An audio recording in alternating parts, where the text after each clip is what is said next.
Hello friends, आज हम लोग पढ़ेंगे टाइम डिवीज़न मल्टीप्लेक्सिंग। तो जैसा कि हम लोगों ने पहले देखा था कि मल्टीप्लेक्सिंग मीन्स कंबाइनिंग टू और मोर सिग्नल्स। मल्टीप्लेक्स में हम लोग क्या करते हैं, एक से ज़्यादा सिग्नल्स लेकर के और उसे कंबाइन करते हैं, मल्टीप्लेक्स करते हैं और सिंगल चैनल के हेल्प से आगे भेजते हैं। फ्रीक्वेंसी डिवीजन मल्टीप्लेक्सिंग हम लोगों ने कर लिया है, हम लोग आज टाइम डिवीजन मल्टीप्लेक्सिंग करेंगे। टाइम डिवीजन मल्टीप्लेक्सिंग में हम लोग क्या करते हैं, एक या एक से ज़्यादा सिग्नल्स को हम लोग कंबाइन करते हैं टाइम में। टाइम में कंबाइन कैसे करते हैं, तो हम लोगों ने सैम्पलिंग थ्योरम पढ़ा था, जो कि इस प्लेलिस्ट, जो वीडियो प्लेलिस्ट है उसमें इंक्लूडेड है। सैम्पलिंग में हम लोगों ने पढ़ा था कि कोई भी अगर एक एनालॉग सिग्नल है, जैसे कि ये ब्लू लाइन है, मान लेते हैं ये हमारा एनालॉग सिग्नल है, मैसेज सिग्नल है, इसको हम लोग सैम्पल करते हैं। सैम्पल करने के लिए एक था सैम्पलिंग फ्रीक्वेंसी fs, जो कि शो करता था नंबर ऑफ सैम्पल्स पर सेकेंड, और एक था ts मीन्स सैम्पलिंग टाइम या सैम्पलिंग ड्यूरेशन। वो क्या शो करता था कि कितने सेकेंड में या कितने टाइम में हम सैम्पल लेते हैं सिग्नल से। तो ts का मतलब क्या था कि अगर हमारे पास ये ब्लू लाइन जो है वो अगर हमारा मैसेज सिग्नल है और हम सैम्पल ले रहे हैं, मान लेते हैं ये रेड वाला जो है, ये फर्स्ट सैम्पल हम लोग यहाँ पे लिए, ठीक है। तो इस मैसेज का दूसरा सैंपल हम लोग कितने टाइम बाद लेंगे, ts टाइम के बाद, ठीक है। ये जो रेड वाला लाइन है वो शो कर रहा है कि ये जो एनालॉग सिग्नल है उसका सैंपल हम लोग ले रहे हैं, कब कब ले रहे हैं। तो अगर इस सिग्नल का पहला सैंपल हम लोग लिए इस टाइम पे, तो दूसरा सैंपल कितने टाइम बाद लेंगे, ts टाइम के बाद, मतलब सैंपलिंग टाइम के बाद, ठीक है। तो जब इस मैसेज सिग्नल को हम लोग ट्रांसमिट करेंगे तो क्या होगा, एक तो मान लेते हैं ये टाइम 3 सेकेंड्स है, मान लो, तो t = 3 सेकेंड पे हम एक सैंपल लिए, ठीक है। फिर हम 3 प्लस ts मीन्स जो भी सैम्पलिंग इंटरवल होगा, मान लेते हैं कि सैम्पलिंग इंटरवल हमारा 5 है, तो ये 3 सेकेंड पे हम एक सैंपल लिए, फिर हम दूसरा सैंपल कब लेंगे, 5 सेकेंड बाद, मतलब 8 सेकेंड पे, ये t = 8 पे हम दूसरा सैंपल लेंगे। तो ये जो बीच का 5 सेकेंड बचा, मीन्स ये जो ts इंटरवल है ये तो खाली चला गया, ठीक है, जो हम ट्रांसमिट कर रहे हैं। तो इस ts टाइम में तो जो हमारा चैनल है उसमें कोई सिग्नल नहीं है।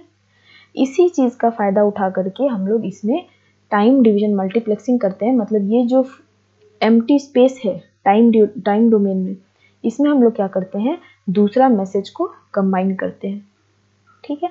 तो यहाँ पे ये जो अलग अलग कलर्स दिख रहा है, 4 कलर, वो 4 मैसेज सिग्नल को शो कर रहा है।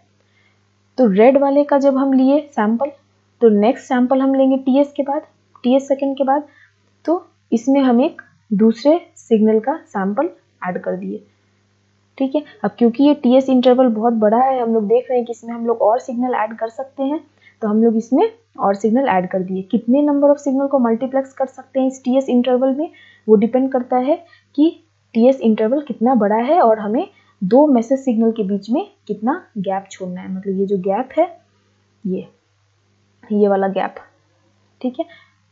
तो ये हर सिस्टम पे डिसाइड होता है कि हाँ, दो मैसेज सिग्नल अगर टीडीएम यूज कर रहे हैं तो उसमें दो सिग्नल के बीच में कितना फ्रीक्वेंसी गैप होना चाहिए, ठीक है। तो अभी हम लोग अज्यूम किए हैं कि ये जो फ्रीक्वेंसी गैप दिख रहा है, इतना गैप एटलीस्ट होना चाहिए। तो टीएस अगर इतना है, ये रेड टू रेड लाइन, तो इसके बीच में हम लोग 3 सिग्नल को और मल्टीप्लेक्स कर सकते हैं, मतलब यहाँ टोटल 4 सिग्नल जा रहा है एक ही सैम्पलिंग इंटरवल में। तो इस तरीके से क्या हुआ कि सेम टाइम में हम लोग 4 मैसेज सिग्नल को ट्रांसमिट कर रहे हैं।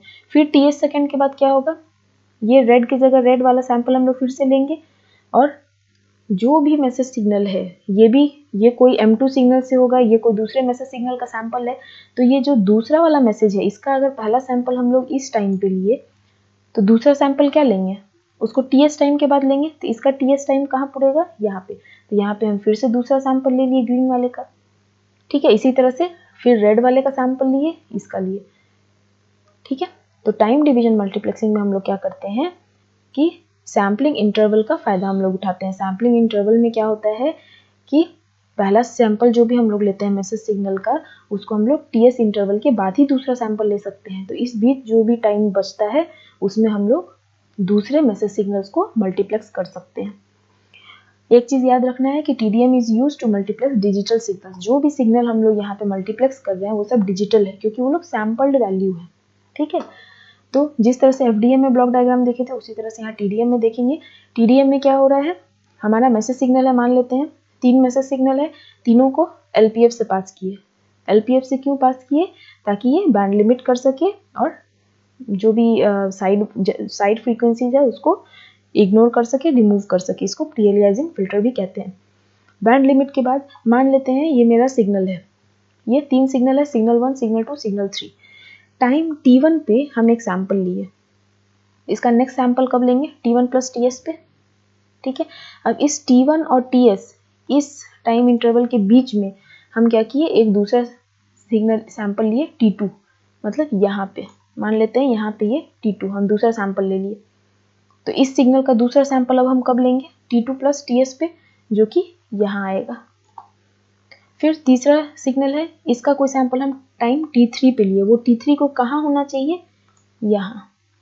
ये T3 T1 प्लस TS के बाद नहीं होना चाहिए, ये T3 हमेशा फर्स्ट वाले सिग्नल के सैम्पलिंग इंटरवल में ही होना चाहिए। तो ये T2 था, ये T3 हो गया। तो अब T3 मतलब मैसेज 3 का नेक्स्ट सैंपल कब लेंगे? यहाँ पे, जैसा कि यहाँ पे बताया गया है, ठीक है।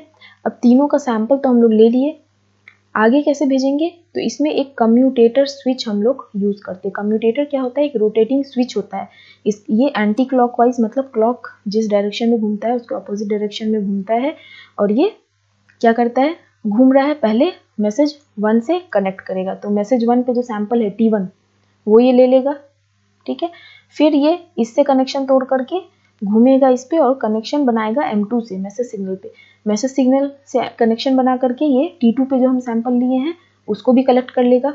मतलब ये वाला जो T1 था वो कलेक्ट कर लिया। एक minute, let me change the colour.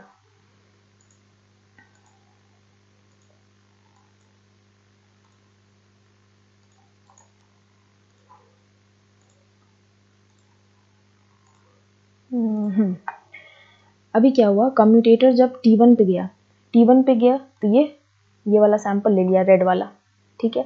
फिर ये स्विच इससे डिस्कनेक्ट होकर के सेकेंड वाले मैसेज सिग्नल से कनेक्ट हुआ। सेकेंड वाले मैसेज सिग्नल का सैंपल ये वाला है T2 पे, तो ये वाला सैंपल कलेक्ट कर लिया। फिर ये कम्यूटेटर स्विच जो है इससे डिस्कनेक्ट होकर के यहाँ से कनेक्ट हुआ, यहाँ कनेक्ट होगा तो T3 टाइम पे ये सैंपल लिया हुआ है, तो ये वाला सैंपल हो गया, ठीक है। सिमिलर वे में अगर यहाँ पे चौथा सिग्नल भी रहता तो उसका सैंपल यहाँ पे कनेक्ट हो जाता, ठीक है। ये इस कम्यूटेटर जो स्विच है ये सारे मैसेज सिग्नल से सैंपल उठा करके वापस से फर्स्ट वाले पे पहुंचेगा और फिर से फर्स्ट वाले का सैंपल लेगा। अब इसको कितना टाइम लगेगा ये वापस से इस पे पहुंचने में? तो TS टाइम, जो मेरा सैम्पलिंग इंटरवल टाइम होता है उतना ही टाइम लगेगा। मतलब ये जो कम्यूटेटर है ये पूरा एक फुल रोटेशन TS टाइम में लगा देगा। मतलब अगर ये t=0 सेकेंड पे यहाँ पे था तो t=TS सेकेंड में वापस से यहाँ पे आ जाएगा। मतलब क्या हुआ, ये T1 पे एक सैंपल लेगा, T2 पे लेगा, T3 पे लेगा और उसके बाद फिर TS होगा तो ये वापस से यहाँ आ जाएगा। मतलब पहला सैंपल ये T1 पे लिया था, नेक्स्ट सैंपल क्या करेगा, ये T1 प्लस TS पे लेगा, जो कि यहाँ पे है T1, T2, T3, T4, उसके बाद फिर से T1 प्लस TS, ठीक है। T1 प्लस TS होगा, उसके बाद ये नेक्स्ट आएगा तो फिर ये नेक्स्ट सैंपल क्या लेगा, T2 प्लस TS। तो इस तरह करके ये हर सिग्नल का मल्टीप्लेक्स वर्जन बना करके उसको आगे भेजेगा तो इसको वो ये क्वांटाइज होगा, फिर ये इनकोड होगा, फिर रिसीवर साइड में जाकर के ये डिकोड होगा और वहाँ पे भी एक डी कम्यूटेटर रहेगा। कम्यूटेटर का काम था सिग्नल को लेकर के मल्टीप्लेक्स करना, डी कम्यूटेटर का काम क्या रहेगा, मल्टीप्लेक्स सिग्नल को डी मल्टीप्लेक्स करना, ठीक है। ये भी क्या करेगा, हर एक टाइम इंटरवल पे T1 पे एक सिग्नल को डीमल्टीप्लेक्स कर देगा, फिर ये नेक्स्ट मैसेज सिग्नल से कनेक्ट करेगा, सेकेंड वाले जो टाइम T2 पे सिग्नल था उसको इस पे दे देगा, फिर ये घूमेगा, रोटेट करेगा, जो थर्ड वाला मैसेज सिग्नल है उससे कनेक्ट होकर के T3 टाइम पे जो सैंपल था वो M3 पे दे देगा, ठीक है। तो low pass filters are used as anti aliasing filter. Commutator is a rotating switch which rotates in anti clockwise direction with uniform speed. ये जो कम्यूटेटर है वो यूनिफॉर्म स्पीड से रोटेट करता है एंटी क्लॉकवाइज में। The time taken by commutator to make one complete rotation is called a frame time. मतलब commutator एक बार ये जो पूरा रोटेशन लगाता है उसको कहते हैं फ्रेम टाइम, मतलब TS, ठीक है। एक पूरा फ्रेम, एक फ्रेम में क्या रहेगा, ये तीनों मैसेज सिग्नल रहेगा, ठीक है। हम लोग देखेंगे commutator is used to sample multiple number of continuous signals. मतलब पहला T1 पे पहला सिग्नल का सैंपल लेगा, T2 पे दूसरे सिग्नल का सैंपल लेगा, T3 पे तीसरे सिग्नल का सैंपल लेगा। फर्स्ट वाले का दूसरा सैंपल ये कब लेगा? TS के बाद, मतलब सैम्पलिंग इंटरवल के बाद। तो अगर पहला सैंपल ये T1 पे लिया था तो नेक्स्ट सैंपल लेगा वो T1 प्लस TS पे। ठीक है, उसी तरीके से T2 का दूसरा सैंपल, मतलब सेकेंड मैसेज सिग्नल का दूसरा सैंपल कब लेगा? ये T2 प्लस TS पे। सिमिलर वे में T3 है, थर्ड सैंपल कितने टाइम बाद आएगा? TS टाइम बाद। तो हम लोग देख रहे हैं यहाँ से यहाँ तक TS है, यहाँ से यहाँ तक TS है, ये भी TS है। मतलब हर सिग्नल के दो सैंपल के बीच में कितना डिफरेंस है? TS का। तो एक फ्रेम टाइम किसको बोलते हैं? एक फ्रेम टाइम बोलते हैं जब ये पहला मैसेज सिग्नल दोबारा से यहाँ आ जाता है, ये एक फ्रेम टाइम हुआ। मतलब फर्स्ट सेकंड थर्ड ये तीनों सिग्नल का सैंपल हुआ। जब कम्यूटेटर वापस से फर्स्ट मैसेज सिग्नल पे आएगा तो वो जितना टाइम लेगा उसको कहते हैं फ्रेम टाइम। मतलब एक फ्रेम में जितना भी सिग्नल है वो सब आ जाएगा। तो क्योंकि ये जो TDM है वो डिजिटल सिग्नल को मल्टीप्लेक्स करता है, तो हम लोग मान लेते हैं कि T1 टाइम पे जो सैंपल लिया उस सैंपल को हम लोग 0-1 से डिनोट कर रहे हैं। हम लोग PCM में ये पढ़ चुके हैं इनकोडेड आउटपुट्स में।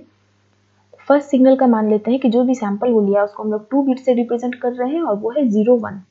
ठीक है, तो 0-1 हम लोग बना दिए। हर बिट का अपना एक TB रहता है, बिट ड्यूरेशन। सेकंड सैंपल जो ले रहे हैं वो मान लेते हैं उसको इनकोड किए हैं 10 से, तो 10 बना दिए। थर्ड सैंपल जो लिए वो है 11, तो 11 बना दिए। और फिर थर्ड सैंपल के बाद क्या होगा? वापस से ये पहला वाले सिग्नल को सैंपल करेगा, दूसरा सैंपल लेगा पहले वाले सिग्नल से, तो T1 प्लस TS। तो बस यहाँ तक जो रहता है ये टोटल है फ्रेम टाइम। ठीक है, तो TS और TB के बीच में हम लोग को रिलेशन निकालना है। तो TS क्या हो जाएगा? Capital N into small n into TB। Capital N क्या है? Number of signal multiplexed. यहाँ पे कितने नंबर ऑफ सिग्नल को मल्टीप्लेक्स किया गया है? 3, तो कैपिटल N हो जाएगा 3। स्मॉल n क्या होता है? नंबर ऑफ बिट्स यूज्ड, मतलब कितने नंबर ऑफ बिट यूज किए गए हैं एक सैंपल में। तो जब T1 पे जो सैंपल है इसको 2 बिट से कर रहे हैं, इसको भी 2 बिट से, ये भी 2 बिट से, तो स्मॉल n का वैल्यू क्या हो जाएगा? 2 बिट्स, मतलब 2 बिट्स पर सैंपल। ठीक है, तो स्मॉल n हो गया 2, जो नंबर ऑफ मल्टीप्लेक्स जो कैपिटल N है वो हो गया 3, तो टोटल TS क्या हो जाएगा? 3 इंटू 2 इंटू TB। ऐसे भी हम लोग देख सकते हैं, अगर पूरा TS निकालना चाहें तो टोटल TS कितना होगा? कितने बिट्स हैं यहाँ पे? 1 2 3 4 5 6 बिट्स हैं और हर बिट का ड्यूरेशन है TB, तो TS इक्वल्स टू 6 TB। ठीक है, जहाँ की नंबर ऑफ सिग्नल मल्टीप्लेक्स्ड होगा n, नंबर ऑफ बिट्स पर सैंपल होगा स्मॉल n। अब TS और TB का रिलेशन पता है हमको, तो यहाँ से RB निकाल सकते हैं। RB कैसे निकलेगा? देखिए, TB equals to TS by capital N into small n, तो 1 बाय दोनों साइड हम लोग इन्वर्स करेंगे, तो 1 बाय TB हो जाएगा RB, और इसको इन्वर्स करेंगे तो क्या आएगा? NN बाय TS, तो NN। ठीक है, NN लिखा गया, और बाय TS होगा तो 1 बाय TS क्या होता है? FS। तो TDM में जो बिट रेट होता है वो होता है N into capital N into FS। Decommutator is also a rotating switch which rotates in clockwise direction with uniform speed as commutator. Decommutator extracts samples corresponding to each of the message signal and produces at the input of respective low pass filter.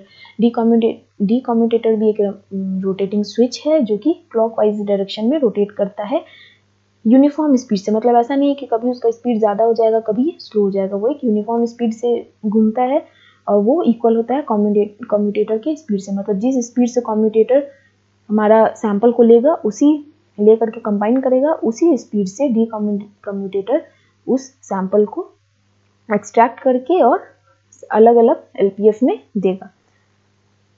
In the reconstructed signal, finite amount of quantization error will be permanently retained. जो डीकम्यूटेटर क्या करेगा? Multiplex signal से अलग अलग message signal के sample को extract करेगा। उस दौरान क्या होगा कि क्वांटाइजेशन एरर थोड़ा सा रह जाता है, तो वो क्वांटाइजेशन एरर को हम लोग रिमूव नहीं कर सकते हैं TDM में। ठीक है, अब जिस स्पीड से हमारा सैंपल लिया जा रहा है कम्यूटेटर से, उसी स्पीड से सैंपल को वापस देना है LPF में डीकम्यूटेटर के हेल्प से। इसके लिए हम लोग एक स्पीड सिंक्रोनाइजेशन करते हैं। ठीक है, स्पीड सिंक्रोनाइजेशन के लिए हम लोग A number of additional bits डाल देते हैं। मतलब जो भी सिग्नल हम लोग मल्टीप्लेक्स कर रहे हैं, तो एक फ्रेम टाइम के बाद हम लोग कुछ नंबर ऑफ बिट्स ऐसे ही एडिशनली डाल देते हैं ताकि स्पीड सिंक्रोनाइजेशन हो पाए। For proper operation of TDM speed synchronisation has to be maintained between commutator and decommutator. मतलब अगर कम्यूटेटर ज़्यादा फास्ट हो रहा है और डीकम्यूटेटर स्लो हो गया तो क्या होगा, जो दूसरे सिग्नल का सैंपल है वो हो सकता है कि तीसरे मैसेज वाले लो पास फिल्टर में चला जाए, तो वो गलत हो जाएगा। तो हम लोग को सिंक्रोनाइज चाहिए दोनों चीज़, कम्यूटेटर डीकम्यूटेटर, ठीक है। तो उसके लिए हम लोग एडिशनल बिट्स ऐड करते हैं हर फ्रेम के बाद। For proper operation of TDM speed synchronisation has to be maintained between commutator and decommutator to ensure speed synchronisation at the end of each frame a number of additional bits will be transmitted at the end of each frame। मतलब कुछ additional bits transmit किए जाएंगे जो कि show करेगा कि हाँ अब हमारा फ्रेम जो है वो खत्म हो गया है। तो अगर a नंबर ऑफ बिट्स हम लोग ट्रांसमिट कर रहे हैं तो अब क्या होगा, एक फ्रेम में क्या होगा, NNTB तो था प्लस एक जितने नंबर ऑफ हम लोग बिट्स एडिशनल बिट्स ट्रांसमिट कर रहे हैं उसका भी बिट ड्यूरेशन TB ही होगा, ठीक है। तो अब टोटल नंबर ऑफ बिट्स क्या हो जाएगा, NN प्लस A, क्योंकि मान लेते हैं मेरा एक फ्रेम था ये, ठीक है, ये मेरा मैसेज सिग्नल है, ये पूरा फ्रेम हो गया, मान लो ये पूरा TS है यहाँ से यहाँ तक। अब हम लोग कुछ एडिशनल बिट्स इसमें ट्रांसफ़र कर रहे हैं और उसके बाद फिर हम लोग दूसरा फ्रेम स्टार्ट करेंगे। तो अब एक फ्रेम क्या हो गया, पहले TS बस इतना दूर था लेकिन अब हमारा TS क्या हो गया यहाँ से यहाँ तक, जिसमें कि ये A है एडिशनल बिट्स। तो अभी यहाँ पे एडिशनल बिट्स कितना ऐड हुआ है, 1 2 3, मतलब 0 1 0, 3 बिट्स ऐड हुआ, ठीक है। तो TS क्या हो जाएगा, यहाँ पे तो जितना था स्मॉल n और n, और यहाँ पे क्या हो जाएगा 1 2 3, 3 इंटू TB, ठीक है। तो मान लो कि अगर A number of additional bits add हुआ है तो ये क्या हो जाएगा A इंटू TB। अब टोटल TS क्या हो जाएगा, NNTB plus A into TB। यही किया गया है यहाँ पे। इससे भी RB निकाल सकते हैं, पहले सिर्फ NNFS था लेकिन बाद में क्या हुआ, A नंबर ऑफ बिट्स बढ़ गया इसलिए NN में प्लस A कर दिए। ये इंपॉर्टेंट फॉर्मूला है, इस पे बेस्ड न्यूमेरिकल्स भी बनता है। तो न्यूमेरिकल्स हम लोग क्विकली देखेंगे। 5 message signals, each band limited to 10 kHz, are multiplexed using TDM. Number of quantization level are 1024. Find bit rate and transmission bandwidth. हम लोग को FM दिया है, नंबर ऑफ लेवल्स दिया है जिससे कि हम लोग n निकाल सकते हैं, मीन्स नंबर ऑफ बिट्स पर सैंपल, और कितने नंबर ऑफ मैसेज को हम लोग ये कर रहे हैं मल्टीप्लेक्स 5 को। तो हमारा बिट रेट क्या हो जाएगा, NNFS। FS क्या होगा, ट्वाइस ऑफ FM। FM दिया है तो FS निकल जाएगा, तो RB equals to NNFS 1 megahertz, और बैंडविड्थ क्या हो जाएगा RB/2। यहाँ पे एडिशनल बिट्स के बारे में कुछ नहीं दिया हुआ था इसलिए हम लोग A का कोई जिक्र नहीं करेंगे। नाउ है 10 signals each band limited to 2 kHz are multiplexed using TDM. Time taken by commutator to make one complete rotation is 125 microsecond। मतलब ये TS दिया हुआ है क्योंकि टाइम एक कंप्लीट रोटेशन करने में कम्यूटेटर के द्वारा वो क्या होता है, TS होता है। तो N दिया हुआ है कैपिटल N, मतलब 10 सिग्नल, FM दिया हुआ है, TS दिया हुआ है। हम लोगों को क्या खोजना है, ट्रांसमिशन बैंडविड्थ। ट्रांसमिशन बैंडविड्थ क्या होता है, RB/2। तो RB खोजना पड़ेगा। RB खोजने के लिए क्या चाहिए हम लोग को, small n, capital N, FS। तो small n number of bits, capital N दिया हुआ है 10, FS ढूंढना है। FS क्या हो जाएगा 1/TS, ठीक है। अब नंबर ऑफ बिट्स n नहीं दिया हुआ है तो हम लोग n 1 ले लेते हैं, इससे हम लोगों को बैंडविड्थ निकल गया। नेक्स्ट क्वेश्चन है 10 सिग्नल्स है, each band limited to 20 kHz है, sampling rate is 2.5 times Nyquist rate, maximum quantization error should be at most 1% of peak amplitude, number of control bits are given by 5। Control bits means additional bits. तो अभी इसमें क्या हो जाएगा, ये देखिए ये आंसर हमारा, quantisation max should be less than 1% of AM, तो ये delta should be less than equals to 1% of AM। इस टाइप का क्वेश्चन हम लोगों ने FDM में पहले कर रखा है, बस फॉर्मूला चेंज हो जाएगा RB का फॉर्मूला अब ये हो जाएगा, A दिया हुआ है 5, एडिशनल बिट्स को कंट्रोल बिट्स भी कहते हैं, स्मॉल n है, कैपिटल N, सब चीज़ दिया हुआ है तो RB आसानी से निकाल सकते हैं। तो आज के वीडियो में इतना ही।